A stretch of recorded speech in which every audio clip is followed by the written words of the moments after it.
In this lab, we're going to basically measure the specific heat of water using a calorimeter. This will be our calorimeter, 2 styrofoam cups. Okay, to do this, the idea is we are going to use power. We're going to, electrical power, we're going to insert via this resistor. This is a big ceramic resistor. By big, I mean physically big. It's not it's actually fairly small resistance, but physically big resistor. We're going to use this basically as a heater to heat up water, and we're going to measure how much the water heats up in a certain amount of time to calculate the specific heat of water. Okay, so the first thing I'm going to do is I'm going to take my styrofoam cups. I'm going to add 100 milliliters of water. What's more important is that you know how much you added as opposed to exactly how much you added. So if you added 150 or 80 or whatever, that'd be fine as long as you measure what you added. Okay, then I'm going to put my resistor in. Should really call this heater because that's what I'm going to use it as. Then I'm going to use power supply. So before I use my power supply to heat up the water, I'm going to do a few tests. The first test I'm going to do is I'm going to measure the voltage of between these two prongs. So basically I take the USB cord, plug it in via the USB outlet to my 2 prongs, okay?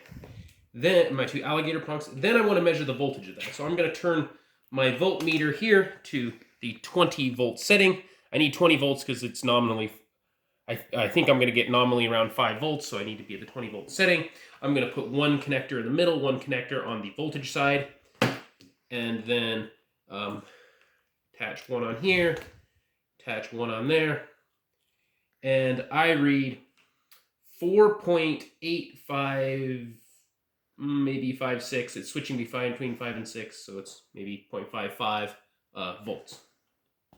Okay, let's unplug that. So that is the voltage of this power supply when it's not delivering any current. One of the tricks of this lab is that when it is supplying current to this cup here, its voltage will drop. Basically, it has to work harder, so its voltage kind of lags a little bit. If you had a really good power supply, other than just a cheap couple of dollar one, that wouldn't be the case, but that's what we have. Okay, so now what I want to measure is I want to measure the voltage drop when it's actually powering the heater. So basically what I'm going to do is I'm going to attach one of these alligator clamps from my USB thing to one end of the heater and the other one to the other end of the heater. I'm going to attach one of my banana to alligator plug to the voltage end here of my multimeter, like I just had it. Attach the other one to this other alligator. You can just have the alligators grab each other. And the other one I'll just touch on with my finger. Don't worry, 5 volts won't hurt you. You cannot electrocute yourself in this lab. Okay, so I'm going to plug it in. Let it run for a bit. I'm going to turn this once again to the 20 volt setting. I'm going to touch this guy here. And now you'll see I measure more like 3.35 or 6 volts. That's a minus sign there. Don't worry about the minus sign. It just means I touched them backward. So that's the voltage. Why are you touching and not connecting? I'm touching here. Okay. I'm touching it there. So if you hold it on tightly, you get a better voltage reading. You can get 3.35. You just kind of touch it lightly, you don't get as accurate of a reading. Okay, so that tells us what the voltage will be. Apparently, this power supply drops to 3.36 volts when it's heating up the resistor. Okay, so I'm gonna take that off, unplug again. Okay, so I'm gonna write that down. I have 5 volts or 4.8 volts when it's not working. When it is working, it drops to 3.6 or whatever that was. Okay, now what I want to do is I want to, as I'm heating it, measure the current. Okay, so to do this, we have to set up the wiring differently. So to measure current, shut this off.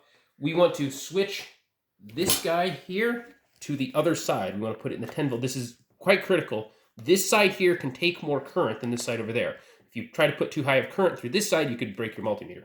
So you want to go to common ground to the thing here that says 10 amps. This guy is a 10 amp max. You will not go over 10 amps. This power supply cannot go over 10 amps. So you're safe there, as long as you're in the 10 amp side. Okay, the next thing we're going to do is we are going to hook this in a loop, and we need to hook the multimeter in series with the circuit. Basically, you don't want to do is connect the power from the USB directly to the multimeter. You want all the current that goes through the multimeter to also have to go through the resistor. So what I'm going to do here is I'm going to alligator clamp the thing from the multimeter to one side of the resistor, clamp one of the alligators from the USB power supply to the other side of the resistor, and then finally clamp the other alligator from the USB to the other prong of the multimeter. Before I plug that in, I'm going to turn this to the 10 amp setting right there. Turn this to 10 amp setting, and right now it says 0 amps because, well, I haven't plugged in the USB yet. Okay, but when I plug in the USB, you'll see it should be around 1-ish amp. Okay, so right now what's going on is I have current coming in through the power supply. It's running through the resistor, through my multimeter, and then back into the USB power supply, creating a circuit. It's running about 1 amp, and it's heating up this water. So now I want to measure the temperature of the water as it rises. So this is your thermometer. I'm going to turn it on. Little button there. It's in degrees C. You can do this in degrees F or degrees C. I would do it in degrees C unless you're a fan of doing conversions. And I'm going to sit it here while it's heating up and wait for a bit, so that it gets is heating at a constant rate.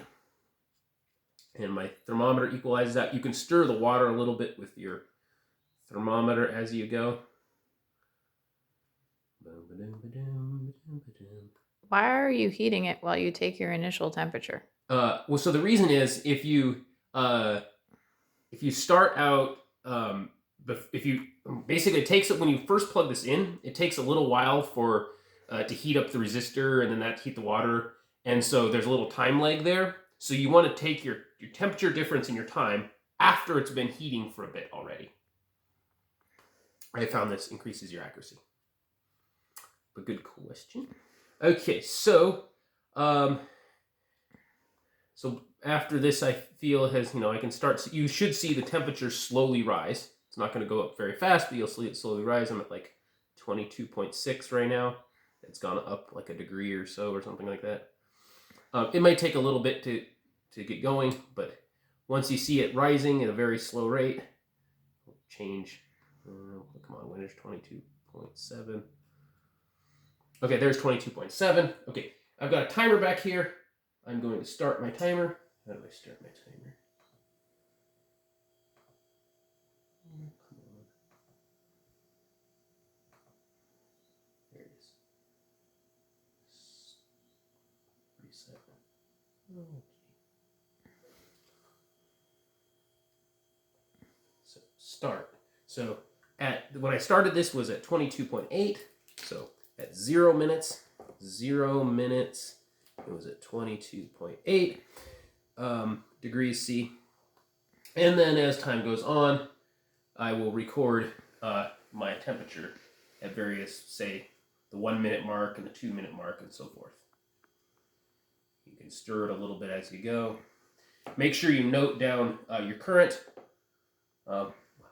Mine is around 1 amp. Make sure you note that what yours is. If you want to put a lid of some sort on this, it might make it slightly more accurate, but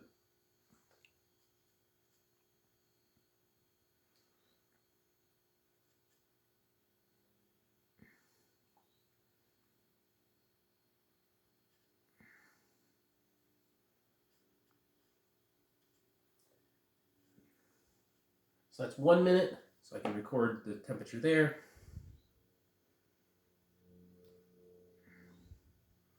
And we could continue on measuring that for a few more minutes. I'm not going to because this is just a demonstration video. So stop that. So one more thing I want to measure before I'm done here. Let's turn this off. Is I want to measure the resistance of this resistor. Unplug the USB thing. We don't need it to measure the resistance. So no power at all. Just my multimeter. Turn it to the 200 ohm setting. Touch it to these two wires, or clamp it to these two wires coming from the resistor, and we should be able to get the, oh whoops, I need to go back to the ohms side of the multimeter, touch it to the two sides, and it reads out the resistance. For me, I'm reading a resistance of like 3.1 ohms. Okay, so you can take those numbers, and presumably you would have continued on, measured for a few more minutes. You can take those numbers, do your calculations. So that's how you do this lab.